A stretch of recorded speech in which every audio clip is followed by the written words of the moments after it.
Ooh, I just know that the Real Housewives of Beverly Hills are going to be punching the air on Rodeo Drive when they see the regular housewives walking around with the same Birkin bags as they have. China really said the Orange Menace wants to start a trade war and drag Europe into it? Bet. How much of your capitalism relies on us to survive? They really said, oh, you need an invitation to buy a Birkin in the US? Well, here's your personal invitation to buy right from the Birkin factory, baby. Matter of fact, they even said, here are the exact materials used to make a Birkin.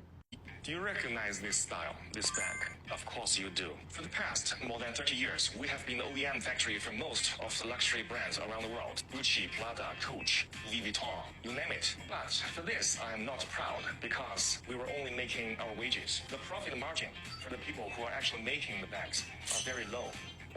As the USA and its little European brothers are trying to refuse Chinese goods, don't you think luxury brands are not trying to move their OEM out of China? Yes, they did, but they failed. They failed because they don't have the supply chain capabilities that China has, because they don't have the trade capabilities that China has, and also their artisans are not as good.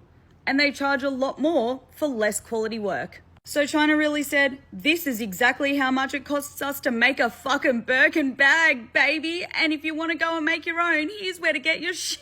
This Birkin bag at Hermes Boutique will cost you 38,000 USD. But what is the real cost out of the factory? Today, I'm going to break it down in front of you, step by step.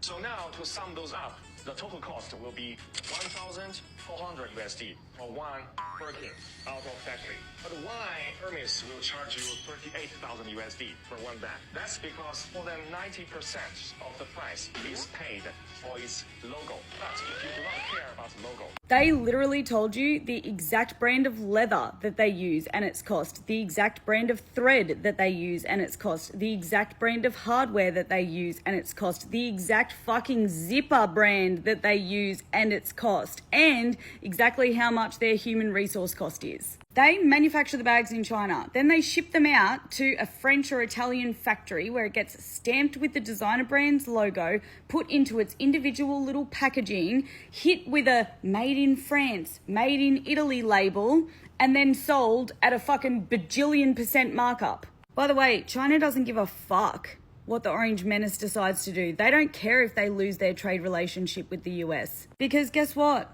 A lot of places are probably going to prioritize their trade relationship with China over sucking up to the Orange Menace and the US.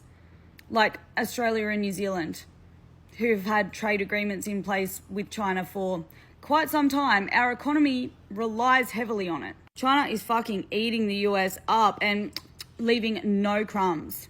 I tell you what, I've known for quite a few years now through first-hand experience just how propagandized the Chinese manufacturing industry is to the West. And it's not a new thing. I'm just saying I've seen it firsthand in the last few years. But there are a lot of people who have not only not seen it firsthand, but still don't even believe when people tell them that it's propaganda. And I mean, why wouldn't the West propagandize China? I mean, fucking have a look around, baby. China manufactures the majority of the shit that Western companies sell you under capitalist consumerism for huge markups that they then pocket the profits from. And China's been saying, okay, we'll keep your secrets while Western capitalism has continued to profit, while the wealth inequality among Western consumers continues to grow and more people can't afford to own their own homes and shit like that. Meanwhile, China has 96% home ownership rate. Its citizens, largely on a far greater scale than the West, can afford homes, groceries, electricity, fuel in their car, medical care, education. They can even afford to have kids. Whereas in the West, they're begging us to have kids because we're not producing enough workers for them. China doesn't give a fuck, and I am here for it. Listen to this. Because the world is big enough that the United States is not the totality of the market in the world. So if the United States wants to go in that direction of completely shutting itself out of the China market, be my guest. Yeah, and China will lose the US market, which, as I've said, is 15%. We don't care. We don't We don't care. China has been here for 5,000 years. Most of the time, there was no United States, and we survived. And if the United States wants to bully China, we will deal with the situation without the United States. And we expect to survive for another 5,000 years. I mean, I wonder how...